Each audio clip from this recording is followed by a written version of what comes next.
Self-defense and emergencies can happen to anyone, and there's no guarantee that the justice system will be on your side. Gun owners should have coverage for the legal battle after your self-defense battle. While you protect your family and property, U.S. Law Shield is here to defend you 24/7, 365 days a year, with comprehensive self-defense coverage at an affordable price. Bad guys don't take days off, and neither does our coverage. Guess what? Gun Owners Radio listeners get a free t-shirt when you join. Just use promo code Gun Owners Radio at uslawshield.com.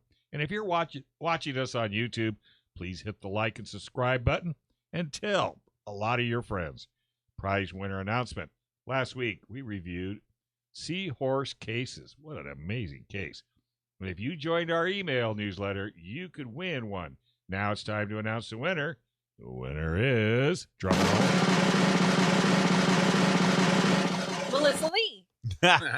Joe Demisi. No, I don't have. We don't have a winner? No, this is live radio Rich. here. This stuff happens. And I did the drum roll on time this time. Are you kidding me? know. I'm so proud of you, Brandon. The winner is 1 and 3. Who?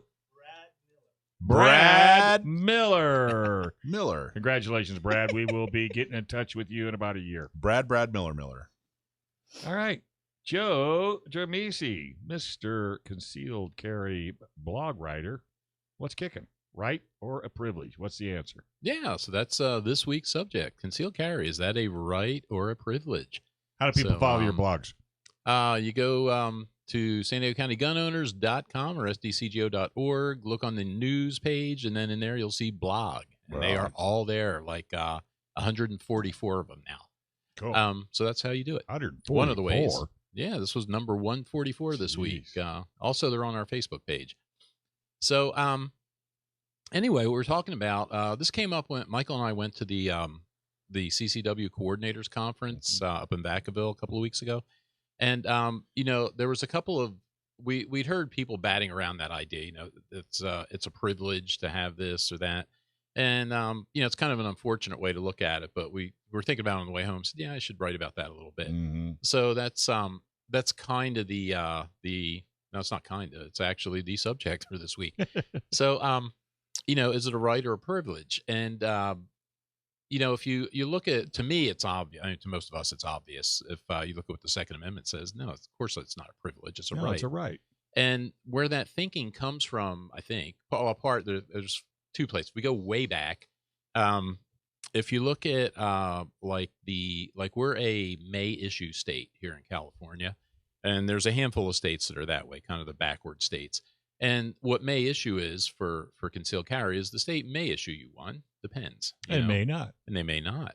And where that kind of thinking comes from, if you look way back, actually to the Civil War, if you look back at the original racist party, the Democrats, they used that technique during Reconstruction to keep black people, newly freed blacks, slaves, from arming themselves and being able to protect themselves. Mm-hmm. And what they did is they required a permit for gun ownership, and then they said, okay, the local sheriff can decide who gets a permit. So obviously only certain people got permits. And that kind of thinking has just evolved through, they didn't really talk about concealed carry back then, but as concealed carry evolved, that may issue, that privilege kind of idea stayed with that. And we still have that kind of stuff out here now. And the racist component is gone. They don't do that anymore. But what took its place was the good moral character and the good cause part of it. So now a government employee gets to take a look at you and determine if you are of good moral character. And then they get to take a look at your reasoning, and you have to come up with a reason, and they make the assessment, is that a good cause? And, it's unfortunate that it's that way, but I mean, that's how it is in some places.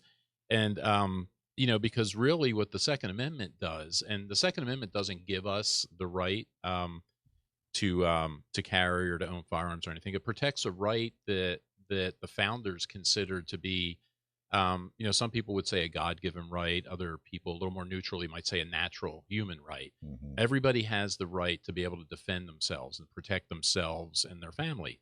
And, firearms are just a natural component of that.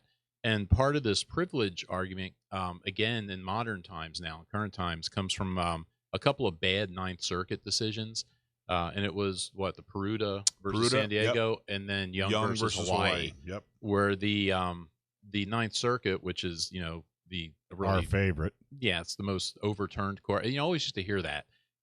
They'd say, "Oh, it's the most overturned court in the country," and I was looking up. So is it? And if you look at, again, some of the liberal sources, no, that's a myth. That's not really true. And they lay out these things.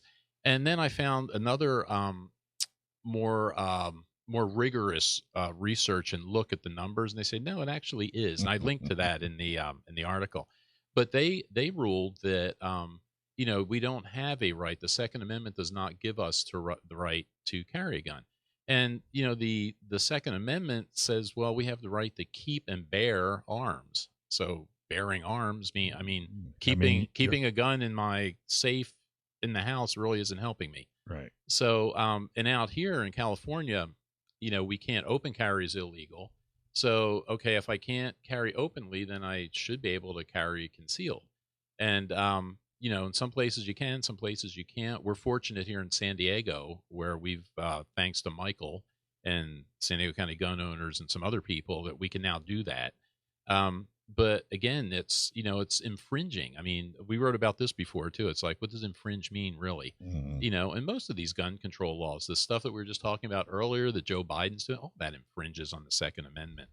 And, it's just, it gets down to, do we have a constitution or do we not have a constitution? And, some people make the argument that the Second Amendment is talks about a collective right, where they say, okay, well, they say, they talk about a militia and they talk about the people, and they say, well, that means that the state, when they say a well-regulated militia, they're talking about the state being able to control the guns and everything like that. And yet the Second Amendment was part of the Bill of Rights, the first 10 amendments to the Constitution. The other 9 amendments all specifically talk about individual rights. It's kind of odd that, some people would argue, well, the Second Amendment just talks about a collective right, but all the other 9 talk about individual rights. So, it gets down to again, what kind of country do we want to live in? Because part of what keeps Americans free, part of where our freedom and our country and everything comes from, is because of our right to own firearms. And, part of owning firearms means being able to carry firearms. And I think if we lose that right, then our freedom, everything is really in jeopardy. So I got a question. Have you, and I know I'm kind of putting you on the spot, but when you mentioned, back in Civil War, it was really designed to keep African Americans from bearing arms and having a weapon. Have we seen any statistics on how many African Americans have gotten concealed carry? That I don't have that off the top of my head. Michael, I don't think they track it by. No, they actually do. It's not. I thought it's they not did. All across the country. I'll take a look at that. Remind me of that next I will. week. Let me look for well, that. I'll send you a text before And, the show so you can look it up. I will know the answer to that. It'll either be no, they don't, or yeah, I know the answer, because I know I've seen some. I don't know if they have those numbers nationally, because there are some states that keep records of that by race. There are other states that don't. So California does. Yeah, they may. So I mean, because my gut feeling is just telling me that this is just another way to restrict gun ownership, and I bet they do it. Well, yeah, and again, in the olden days, there back after the Civil War, they had what they called the Black Codes, which were all things aimed at black people. Unfortunately, now they're just aimed at everybody. Yeah, exactly. No matter what your color. Thanks for watching this clip from Gun Owners Radio. You can watch us live every Sunday from 4 to 6 p.m. California time, right here on our YouTube channel, or if you're in the San Diego area, you can listen to us on 1170 a.m. We're also available on your favorite podcast platform for free. Don't forget to like and subscribe so that you can help restore and protect the Second Amendment, not just in California, but across the country.